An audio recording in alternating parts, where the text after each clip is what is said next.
নমস্কার বন্ধুরা, আজকে আমি ভাতের মেনু দেখাচ্ছি দুপুরবেলার। এই যে ভাত, কাঁচা মুগের ডাল, জিরে আর লঙ্কা ফোড়ন দিয়ে। আর এখানে আছে আমার শাশুড়ির মতন তরকারি করেছি, রসা তরকারি, ফুলকপি, বেগুন, আলু, টমেটো দিয়ে। আর এখানে করেছি সিমও তো আছে মনে হয়। হ্যাঁ, সিম আছে, সিম, বেগুন, আলু আর ফুলকপি আর টমেটো দিয়ে একটা রসা করেছি। এখানে এখানে আছে ধনেপাতা দিয়ে ট্যাংরা মাছ। এই যে ট্যাংরা মাছ, বড় বড় ট্যাংরা মাছ, ধনেপাতা দিয়ে আর এই বেগুন দিয়ে রান্না করেছি। ঝোল না, মাখা মাখা।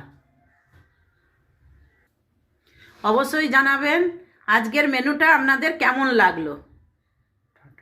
টাটা।